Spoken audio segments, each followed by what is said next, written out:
Om Shanti, and good evening, and thanks to all of you for joining us on our Green Angel Day, and also welcome to all of you listening online.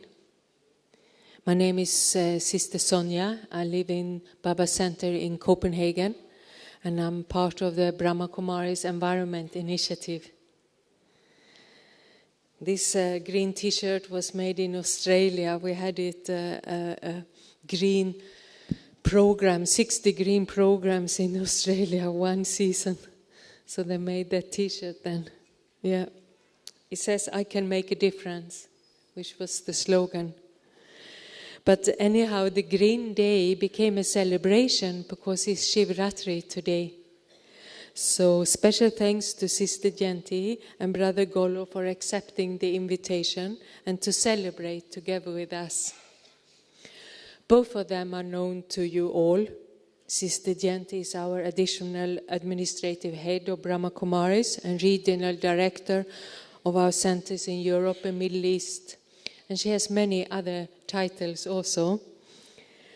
Brother Golo is initiated all the solar projects here in our headquarters and is advisor on renewable energy, including initiating the big solar in India 1 downstairs, India 1 solar thermal power plant.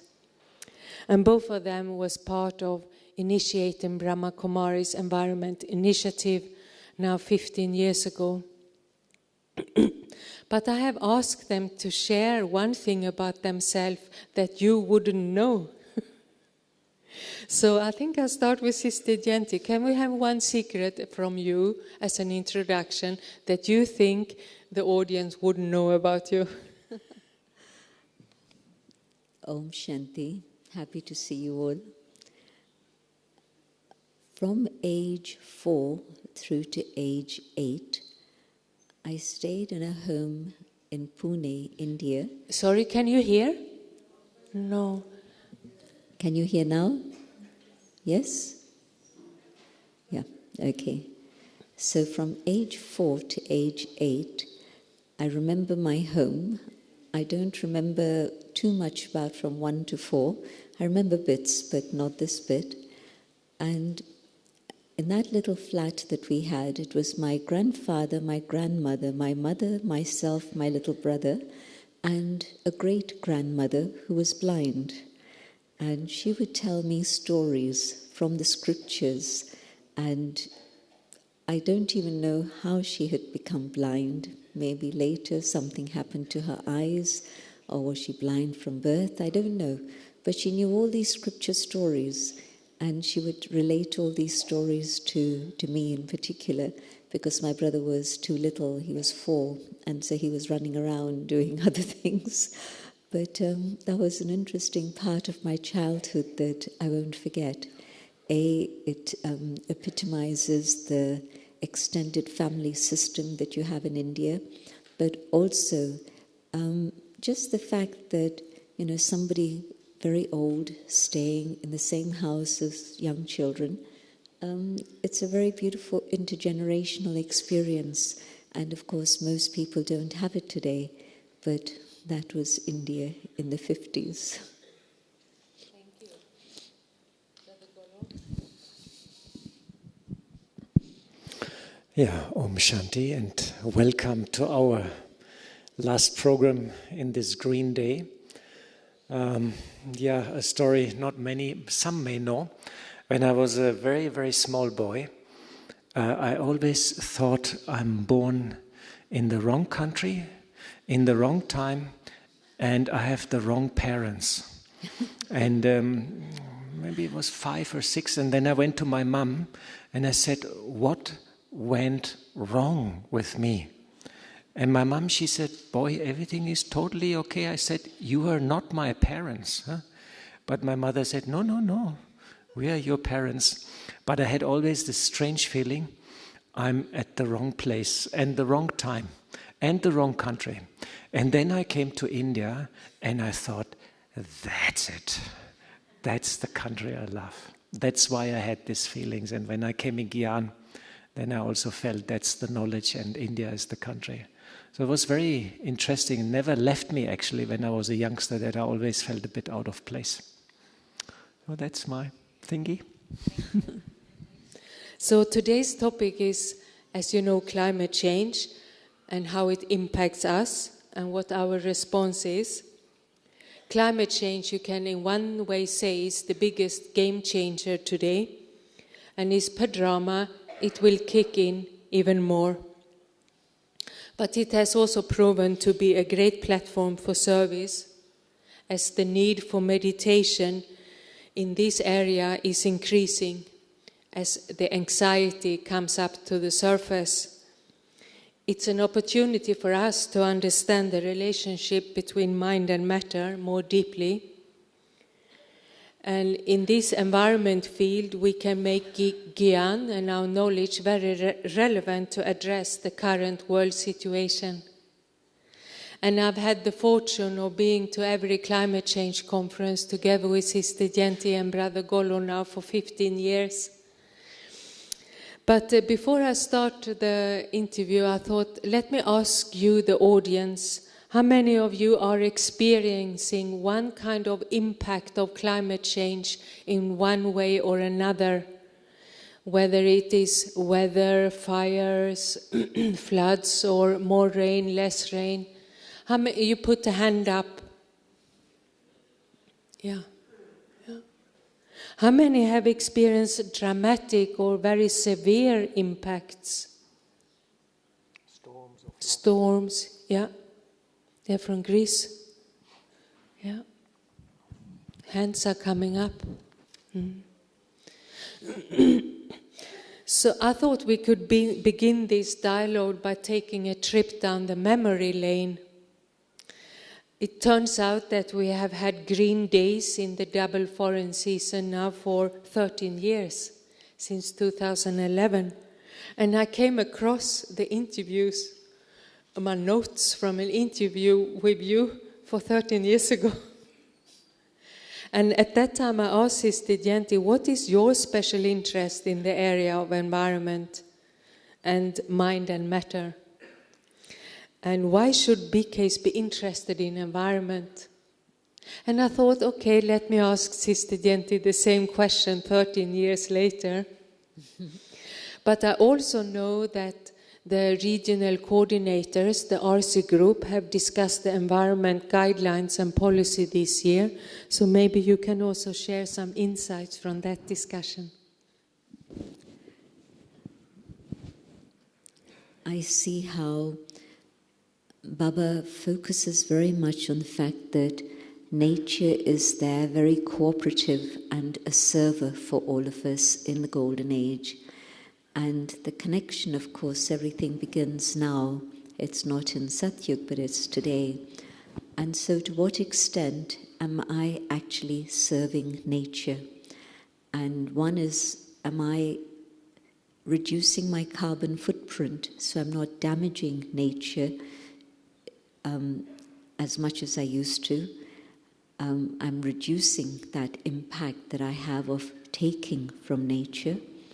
That's one aspect. And the other is, Baba's talked to us about using the power of the mind to send out those vibrations of peace and purity to the whole universe. And so we're not just thinking about peace in human minds, that's important of course, but also the power of the mind impacting water, earth, air, fire, the ether. And so I know that if I serve nature today, in the end times, I won't be troubled by natural disasters. It'll be happening, but my experience, my feeling won't be that I'm at any risk. And maybe even I leave the body, but I won't get that feeling of pain or suffering from whatever is happening at that moment. And of course, Satyug is, of course, nature's going to be there to serve us beautifully. And the discussion in the RC meeting about guidelines and policies, and apparently, some of you might know this already, but it was put to us very categorically that the language of the UN is very specific, and our involvement with climate change links back to the UN because we started that connection, and it's the only world body that actually looks at things like climate, environment, and so on. And so the UN language is that if you say policy, it becomes mandatory for every center to actually follow those rules that are then specified. And with Baba in charge, we can't say we're going to create new rules of Srimad that you have to do X, Y, Z. All we can do is to suggest guidelines. It's like with vegan diet. There was a period when people who were very passionate about veganism would send me lots of emails. Why is the Yajna not adopting a vegan lifestyle and making it mandatory for everyone? And I said, no, we had lots of discussions in the RC meetings about that too. No, we can't make it a policy. Vegetarian diet is what Baba made a policy, a principle for us. But at this moment, even though there's a lot of evidence of maltreatment of cows, the whole dairy industry is a little bit topsy-turvy. But we can't make it a policy as such. We can't make it mandatory. We have to leave it to personal choice because Baba didn't make it that. So it's interesting how the subject of guidelines and policies, even with veganism, you can see that if we were to issue guidelines, that's fine. Look at documentaries and you'll find a lot of information and then make your own decision. But we can't say it's a policy. Thank you very much. So when I serve the elements and nature will protect me. That's what I hear, yeah. So continuing down the memory lane, I remember our climate change conference in Paris, in COP21 in 2015. And the three of us, we met Professor Johan Rockström. And he is today director of the Climate Research Institute in Germany. And he's very enthusiastic and very driven, motivated professor. And I asked him how he could remain so hopeful, even though all the statistics are going the wrong way. And he said at that time, I don't know what he would say now, but at that time he said he believes in technology becoming big and scalable. Means you can expand technology and roll it out over the whole world very fast. So he believed in technology. So I asked his studenti, what makes you hopeful? And she said that the soul is eternal. That gives me hope. And I asked Golubai, and he said, I believe what gives me hope is that I can shape the world around me with my thoughts. And I thought that was three very different answers to hope. And that each of us here in the audience, everyone needs to find their own source of hope. And for me, maybe it's kindness, as simple as kindness and love. But if I were to ask you today, what would you say today, Golo, if you're in the conference and you're speaking to delegates and conference participants, what gives you hope and what message of hope can you share? It's a bit of a delicate question because the level of anxiety and worries among the delegates in climate conference has risen dramatically. You find a lot of people who are very frustrated with the slow progress of climate laws or legislation with the UN process. And people are worried about the future. So what gives me hope not necessarily gives them hope. So one has to be also sort of diplomatic. I always say that the crisis we are seeing right now, and it is not only a crisis of environment, it is also a crisis of biodiversity, economic crisis. Wherever you look, actually, it's a crisis of pollution also, for example. Last week I read an article that in Bangalore, which is one of the biggest cities in South India, the groundwater is almost exhausted, and they had to switch off several parts of the city from the water supply, and they supply water by tankers. And some households, they get 1 bucket per day. So what you're going to do with 1 bucket per day? And it's a city of 20 million people. So it's difficult to talk to such people and then say, oh, I have hope in this or that. So I'm a bit diplomatic and careful, and I also see the situation in which I'm asked about that question. But generally, I would like to say that a lot of hope for me comes that crisis is always a chance for transformation and for change. And if humans really see and analyze the situation we're right now in, everybody, not only Brahmins but also outsiders, they see what we face right now is a result of the actions of the past. And people understand that our actions are not right. And this crisis is a chance for change. And a crisis always is mobilizing also a lot of resources amongst humans, but also in individuals. You know, we can rise up to the challenge. So I'm trying to change the dramatic news into some inspirational message that it is a chance for everybody to transform and to change and to adapt. That it is sometimes very tough. That is also a thing which we are seeing right now, and unfortunately the problems may increase in the future much more dramatically. Thank you. Sister Dianti? I agree with Golo that you can't suddenly use the word hope in a situation like in Bangalore. You know, it's a very sad story, and that story is repeated in many, many different places, not so far away from here, Abu Road, at the town on the top of the mountain here.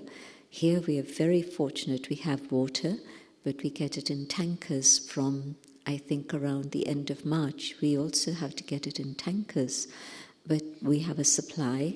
Baba provides us with a lot of everything.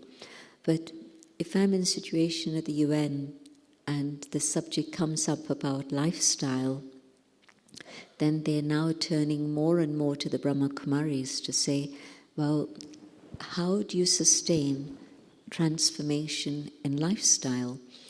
And of course, I let them know that it's because we don't feel we're renouncing anything, but we feel that we're gaining something even more precious. And so if we've given up meat diet, there's no regrets about it. There's no feeling, at least the people I talk to, there's no sense of any loss, but rather it's a sense of gain in that, yes, I'm practicing non-violence, yes, I'm doing something that's beneficial for the environment, but also that I'm doing something which is good for my own physical health. So in everything that Baba has asked us to change in terms of lifestyle, there's nothing but value, nothing but benefit. And so I say that meditation helps you experience a different dimension, and that gives you the power to continue with your and sustain whatever it is you've decided to change in your lifestyle. Because most people, they make a change for a month, and that's a big deal. 3 months later, they've gone back to something. So sustenance of a change is only possible through Baba. Thank you. To focus on the gain. Coming back to now leaving the memory lane and coming to the present situation, I'd like to ask you, Golo, because I know you keep up to date with the climate change situation. What is the latest news in the field of climate change? I read that the Atlantic circulation is slowing down. It is on the edge of crossing the tipping point. It means for us in Scandinavia, it will become very cold. And we're seeing that in North Sweden. Also, I see Mala from Stockholm is nodding her head. It's been really, really cold. So what's the latest scientific finding, Golo, and what's in the pipeline? As I only have 3 minutes to answer this question, that is quite a challenge. In a nutshell, we can say that the situation has become quite dramatic. Some 20 years ago, when we started in climate science and we spoke to scientists, they told us, the ice will melt in 500 years, because that's what our computer model is telling us. Then 10 years ago, they said, it's melting maybe in 100 years. Then 3 years ago, they said it is melting in 50 years. And now they're saying it has already melted. So things are accelerating. And we have in climate various systems which form our day-to-day weather. And science has identified tipping points in climate. And they have 12 tipping points: the Arctic ice shield, the forests in Canada and Siberia, and the monsoon systems, El Nino, the Atlantic circulation, and so on. And out of 12 systems, 8 have started to change and to move. And science is now saying that we come into a critical area where 1 or 2 or 3 systems suddenly can shift and find a new state of balance, a new equilibrium. And for example, as Sonja mentioned, the North Atlantic circulation, it's stable since, they say, 10,000 years. Now it shows signs and has weakened by 20%. So if that collapses, it will completely shift the weather and agriculture production also in Europe, for example. It will become weather like Siberia. So as Baba told us many times, suddenly something will happen. And Baba says there are different gongs or bells in the drama also which will ring. And so what happens now in climate change, scientists say anytime anything can happen.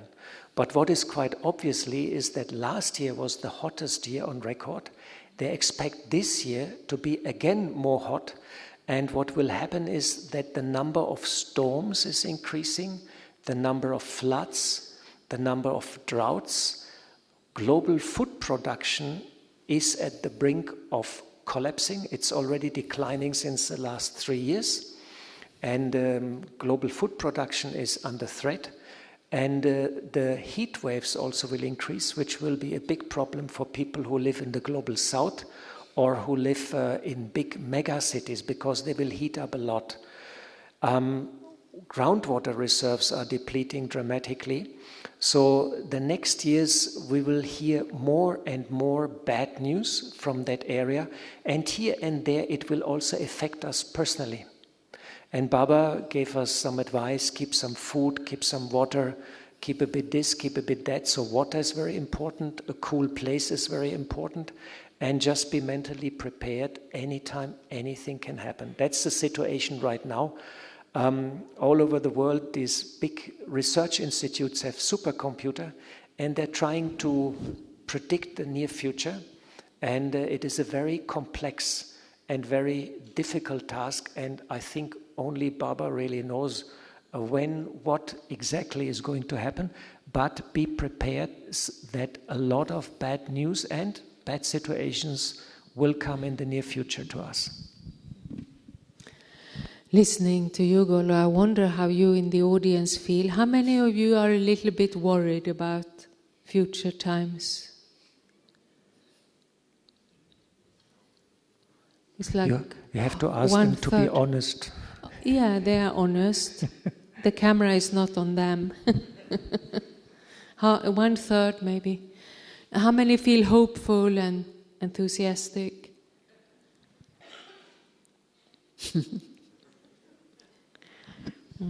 I wish we had more time to go into depths of that. It's 1/4, so I wonder what the rest of you feel. But so that leads me to next question, actually, because part of today's dialogue will focus on us and our lifestyle and how we are impacted by climate change. And both of you meet many BKs, and you sit in many meetings, and you are very deeply involved in the Yagya and various projects. According to your experience, how is climate change impacting BKs and our lifestyle at the moment? Sister Dianti first, and then Golo. Certainly in Britain, which is the close immediate experiences, heat heat in summer. I remember when the first heat wave had come, I remember the year because Dadi Gulzar happened to be in London at the time. It was 1976, and nobody had ever experienced temperature beyond 25 centigrade at that time in the UK. And they ran out of fans. It was not possible to get any fans, things like this. It became an emergency. Then things settled, and I don't remember the next heat wave, but they kept coming. But the last few years, it's been hitting beyond 30 Celsius. And so people really are suffering. And then I tell them, well, people in Rajasthan are experiencing temperatures over 40. And they say, oh, they're really shocked. But you see that, and people who work out in the open in Rajasthan, that continues even when it's temperatures over 40. And in Kuwait, they don't tell people when it's over 40, because then by law it's illegal to have people working outside, and they want people to carry on working, so they don't even tell them. So heat is a big, big issue, and it goes on for days and weeks, and people get very, very depleted. And it impacts their state of mind, it impacts their irritation, capacity to be able to deal with things. And then the other thing that UK has been hit by is floods. And somehow a lot of flooding seems to happen around Christmas time. And so it's a double hit, because anyway you have to deal with the flood, but you're also having to deal with children who aren't able to celebrate Christmas. Adults, okay, you cope with it somehow, but imagine children and there's no Christmas for them because there are floods in the house and everything's wet and messy and dirty. So that's been a very immediate experience in the UK. So when you say it's affecting people's state of mind, would you also say it's affecting the BK's ability to meditate and keep peaceful? Has it reached so far? Many of them tell me that because they can't sleep at night because it's too hot. So then, of course, then the body needs sleep at some time, and so Amrit Vela is not really a sweet, loving meeting with Baba. So yes, it impacts their Brahman life, and of course if you're not having Amrit Vela, then that has an impact on everything else that you're doing through the rest of the day. So it is a big impact. Thank you. Golu? Well, I'm most of the time in India, and over the years I've seen quite a dramatic shift in the weather actually here in Mount Abu, but also the rest of India. And we can see recently that there have been big farmer protests also around Delhi, but also in South India. And the main reason is that farming has become more tedious because of climate change, drought, too much heat. Things become difficult for farmer.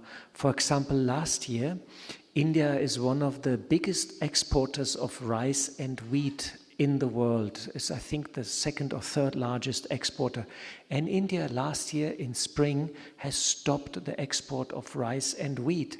And the reason is that the governmental warehouses became empty, and the government said we cannot export any more rice and wheat, and our own warehouses are empty. And there was an unprecedented heat wave in Haryana and Punjab, and the wheat production came down. They had losses up to 30% in the wheat production, and rice also. In South India, they're very famous for producing coffee, especially in the Nilgiri Hills. And it was raining for 6 months continuously, and the coffee started to attract fungus and became useless. So they lost 50% of the coffee harvest. So in India, you can see that the farming sector is hit quite tremendously. And of course, here in India, in Mount Abu also in Abu Road, every year we are looking, is it raining or is it not raining? So every year we are counting the inches. And this year, for example, the rain came very late. But then finally it rained and rained and rained to the end, and we got our quota, which we actually need to run the operation here in Gyan Sarovar and in Pandavavan and also in Shantivan. So the day-to-day life of people is already very, very much affected. Farmers are suffering, their income has dropped, and this causes, of course, all sorts of social tensions, which are then fanning out into the society. And temperature-wise, I have worked here in Shantivan when we built a solar cooker. It was 48 degrees. And the body has there is something called the wet bulb temperature. This is a combination of humidity and temperature. And when humidity is high and temperature becomes too high, the body cannot transpire any longer and you cannot cool down. And then you cannot stay outdoors because you will experience overheating and ultimately a heat stroke. It is lethal, it is dangerous, and old people, they suffer a lot. Last year they said that 50,000 people in Europe died because of the heat waves. 50,000 people. So the forecast for India is that many areas in India in summer, they will reach that what they call wet bulb temperature, where people cannot stay outdoors and even not work at all, but they cannot stay outdoor. They have to go inside under a fan or cooling and stop and drink and drink and drink. And this is quite a dramatic outlook, and that's happening in some places in summer already also here in India. And how is it impacting the BKs then and their spiritual efforts? And well, of course, if the climate is very super hot, it becomes difficult, as Jenti also said, for the body to recuperate. Body needs a certain maximum, certain minimum also to sleep properly. You need certain favorable conditions. If this temperature condition, this bandwidth, is pushed to a maximum or to a new height, it will become very difficult for us to relax, to recuperate, or to feel well. And then, of course, if you're not a super yogi and 150% detached from the body and all these kind of things around you, you will be affected. You know, I remember when it is too hot, I'm going to history hall and the fan is running full speed. The mosquitoes are circling around you. I feel not so comfortable like I'm in winter. When the fan is off, the temperature is moderate, I can put on something warm and I can balance my temperature. So of course we will be affected. Everybody of us will be affected by these things. Thank you.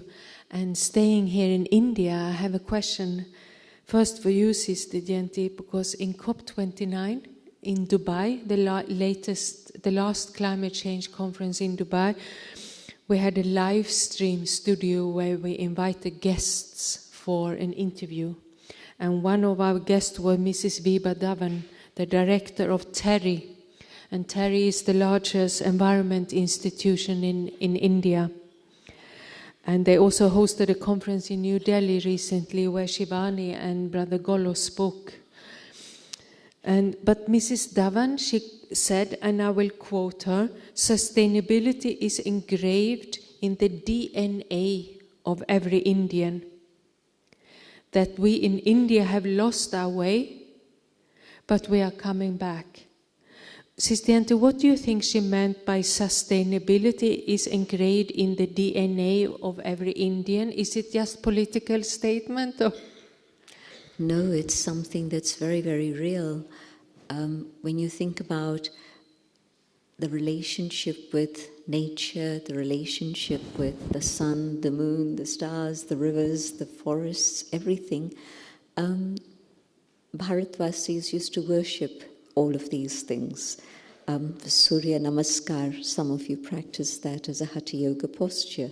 But it didn't start as just a fancy thing to keep the body fit. It started as a real recognition that the Surya, the sun, is a deity. And if you think about this word Devta, the one who gives, and so the sun has been sustaining life for millennia, well, through the whole cycle, every cycle, so millennia after millennia after millennia. And so yes, definitely the sun is a Devta. And so you say Namaste first to the sun, Namaskar. In the same way, all the rivers, all the forests, all of these things are considered to be sacred. Not just human life is sacred, but every aspect of nature is sacred. And so sustainability and that aspect of nature being sacred very much go together. You don't waste water because it's precious, it's sacred.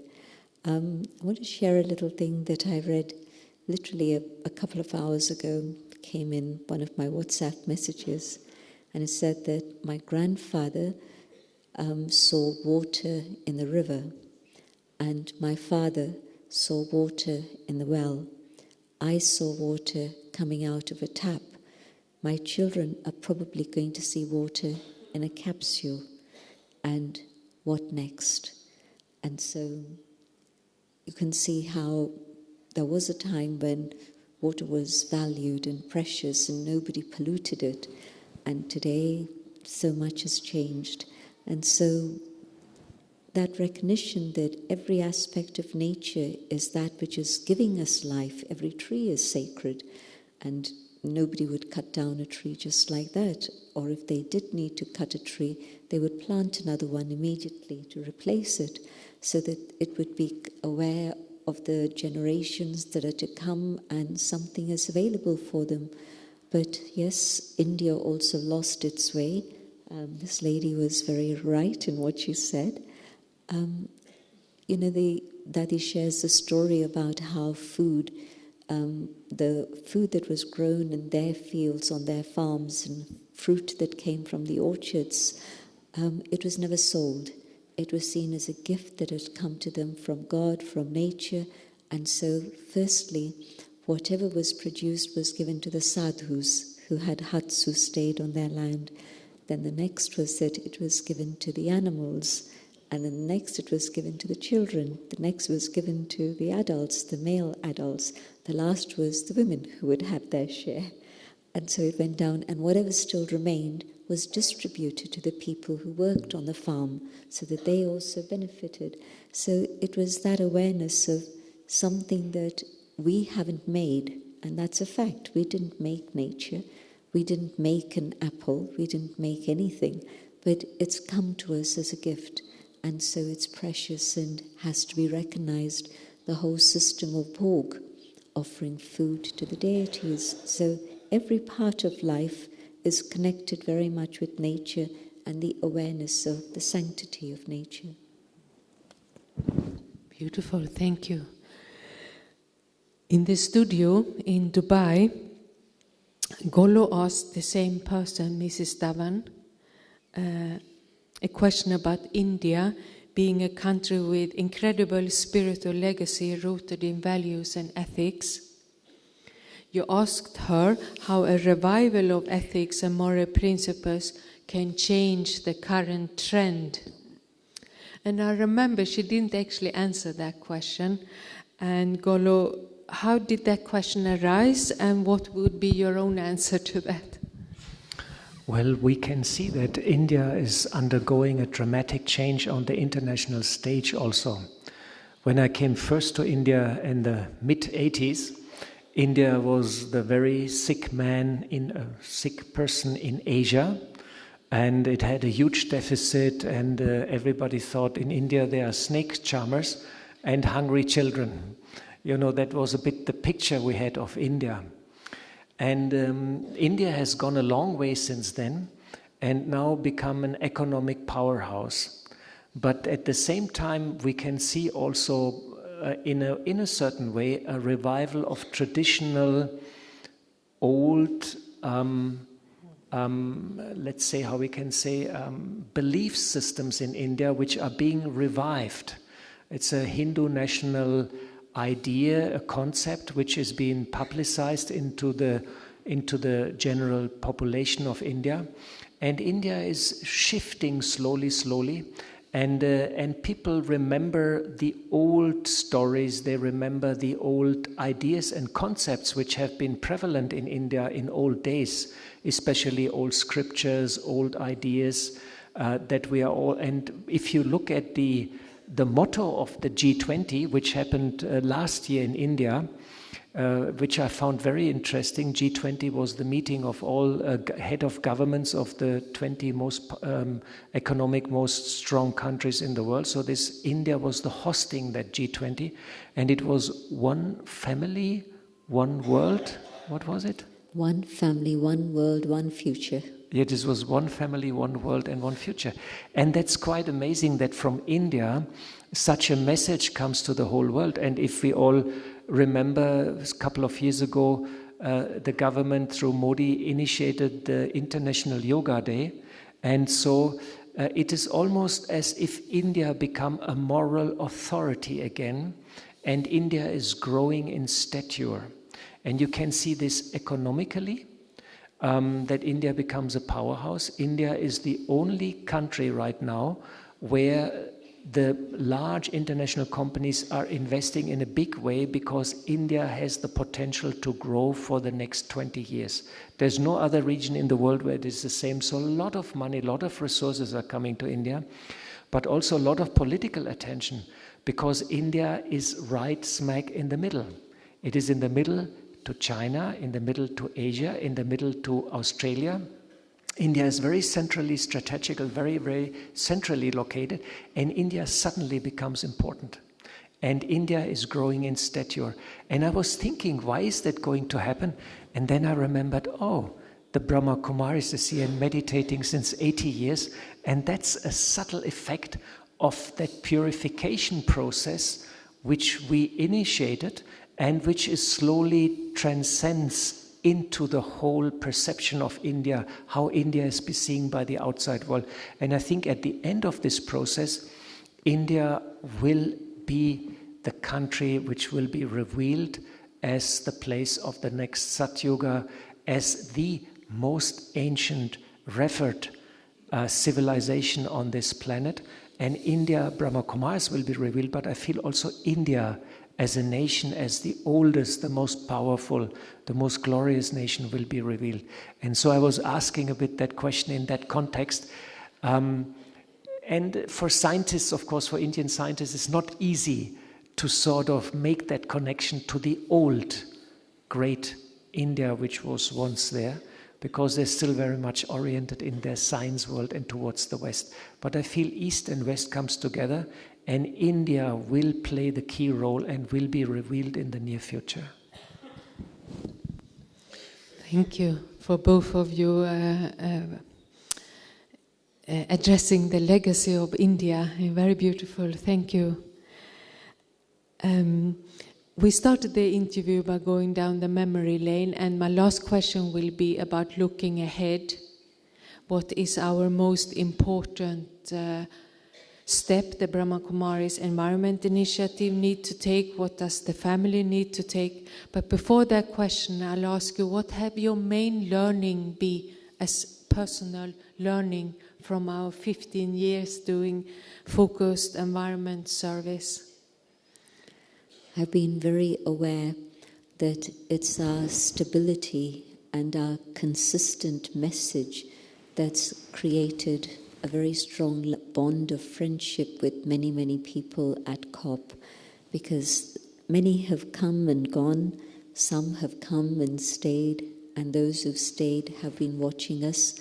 And in Dubai in particular, there were several people who had invited us. Well, we had 60 panels. 15 of those were what we did, but so many others were invitations from other people to be on their panel. And in a few of them, people would say that we've been observing what the Brahma Kumaris say, and your message has been very consistent through the years. And there's a stable force. Somebody said that when we see that the Brahma Kumaris are here again, we feel a sense of safety and protection. So things like this. So, you know, when Baba says that the most important thing is your stage, it's a reality. Whatever else you say, they've forgotten. Whatever else pictures you've shown, they've forgotten. Statistics don't stay in people's heads, but your stability, your calm, and the consistency of a message. You know, advertisers know that. Repeat the same message again and again and again. Baba does this, but we don't use the same words, but certainly it's been a very consistent message through all these years. And your personal learning? The value of friendship. The value of friendship. Yeah, because that's what has created that bond of friendship. Golo? For me, the climate conference, visiting, being part of the climate conference in the last 15 years has been an incredible learning curve. I understand that things take time. I learned patience. I learned to be steady. I learned to express myself better and keep points in my brain and sort of make myself better understood and make also the spiritual context in the environmental field make better being understood by people. Over the years, I have noticed that it is very, very important for us to have a smile on the face and touch the heart of the people. At the climate conference, just imagine there are 150 to 200 programs every day. It's the total information overload. If you can think on any information overload, you have to go to the climate conference. Everywhere are screens, everywhere are messages, everywhere are programs, and everywhere people are talking. Everybody talks about money, strategy, transformation, technology, and how to fix. And the latest crazy news is artificial intelligence. You might not know, but we heard that artificial intelligence will fix all the problems of the future, including climate change, loss of biodiversity, and conflicts in the world, and will create golden age. That's what some people say. That's not what we say. I heard other people say, they say artificial intelligence is using way too much of energy and is being utilized to produce more fake news. So that is the other story. So what I felt is, in order to deal with this information overload, we have to be present in the conference with an open, loving heart and touch the heart of the people. And once we touch the heart of the people, there is almost like a space of silence and experience being created. And they feel, oh, here's something real is going on, something deep is going on. And then there is this moment where you meet somebody and where you can give a person a glimpse of an idea, of an experience. And that's actually what they remember at the end of the climate conference. They remember these moments of meeting a BK. So it's almost like a self-learning process to become more like a lighthouse and a lighthouse and have a smiling face in the middle of the information overload and the climate circus, as I call it. Thank you. And looking ahead then, and maybe leaving the conference setting a bit, what is it that our environment initiative need to focus on looking ahead? What does the family need to focus on in terms of environment? I know it's not easy, but if we can reduce plastic usage, especially single-use plastic. In England, there's now a law that's come in that shops don't have single-use plastic, but somehow within the Brahmin family, to change from plastic to maybe greaseproof paper for tolis and things like this, my hope is that, my request is that people actually recognize the need to move away from plastic and use other materials instead, especially single-use plastic. Thank you. One other thing, if you can have even a little pot in your balcony or in your house in which you grow a little bit of food, that's important also. I know that somewhere in many places conditions are not so suitable and you get maybe one harvest a year. Here in India you can get 3 harvests a year. So, and within a little pot you can get enough to feed a family of 3 or 4, a little nuclear family.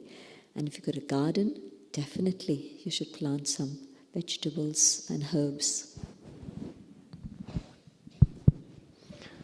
Yeah, the current time and the crisis we are seeing definitely is a call for all of us to change. We not only have climate crisis, we have also loss of biodiversity Animals are disappearing, trees are disappearing. We have economic crisis and rising number of conflicts in the world. And this is all interconnected.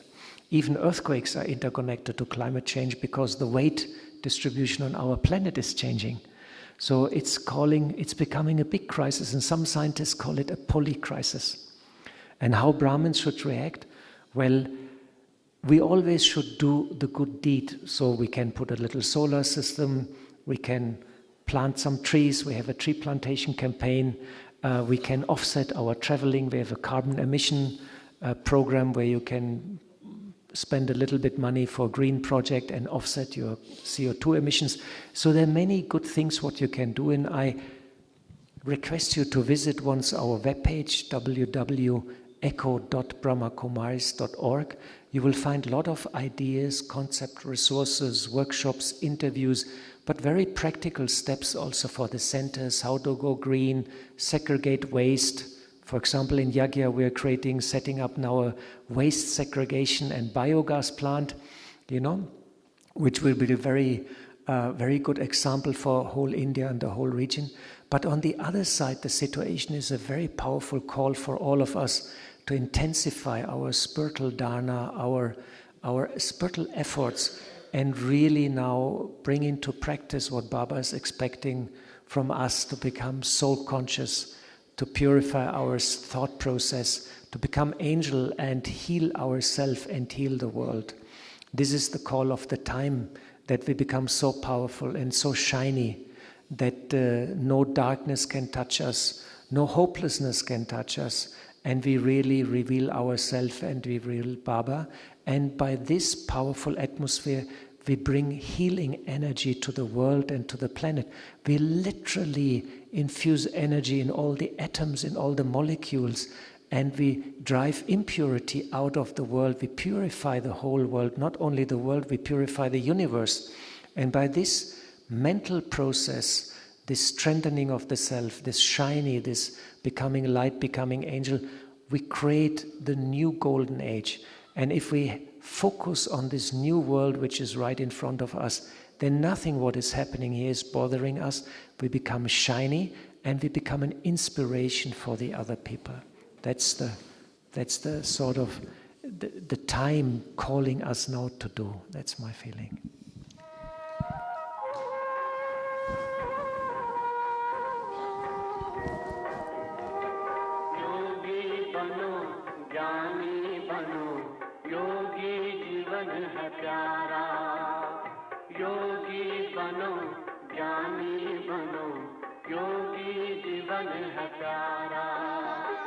काम क्रोध मद लोभ मोह वश आज है सब मोहताज योग लगा कर पाप मिटा ले स्वर्ग सजा ले तू आज काम क्रोध मद लोभ मोह वश आज है सब मोहताज योग लगा कर पाप मिटा ले स्वर्ग सजा ले तू आज जन्म जन्म की प्यास बुझा ले पावन बन कर आज योगी बनो ज्ञानी बनो योगी जीवन है प्यारा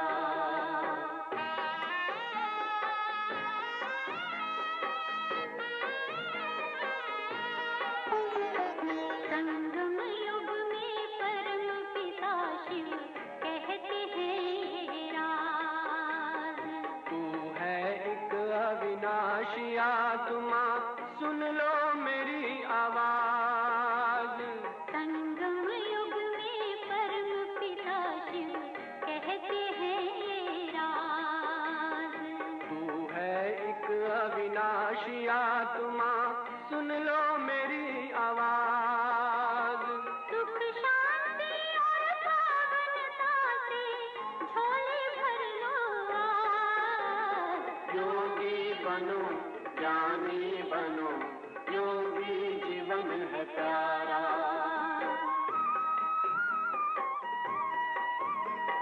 परम धाम से आए हैं शिव ब्रह्मा तन आधार मुक्ति और जीवन मोक्ष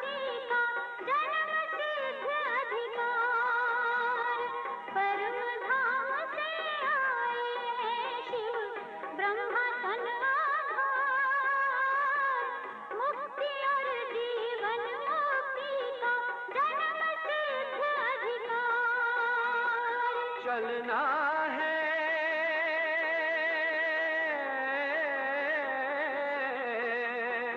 चलना है घर वापस अब तो यही ज्ञान का सार योगी बनो ज्ञानी बनो योगी जीवन है प्यारा योगी जीवन है प्यारा योगी जीवन है प्यारा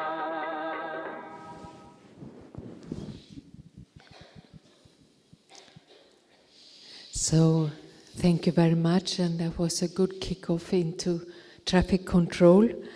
And Golo mentioned the website, and I brought some leaflets here, and they are here in the front. If any one of you like a leaflet to read about environment initiative, you can take. And if you want to have the green newsletter for the Brahmins, you can give me your email when you see me. And then tonight there is a peace concert in Daddy Yankee Park at 6:30 to 7:30. It's the evening meditation. And Golo, you spoke about our stage before traffic control. Maybe Sistiente, like a final comment, any inspiration before we go?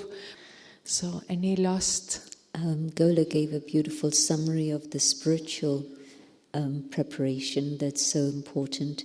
Absolutely agree with that. And I'd just like to add the word resilience.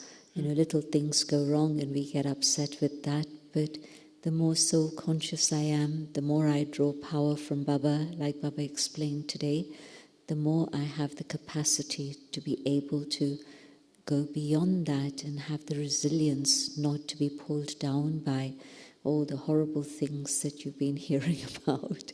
All those things are real, they're going to happen, but I know I have to stay up above. Whatever is happening is here, and we know it's going to happen, no surprise, no shock, but let my stage be powerful enough to be up above. Then I can keep myself spiritually safe, not physically, but spiritually, and also help others around me in the role of angel. So thank you to both of you very much, and let's give them a hand, shall we? Yes. And to you. So that was really beautiful to sit here and asking questions and feel your engagement. So thank you very much.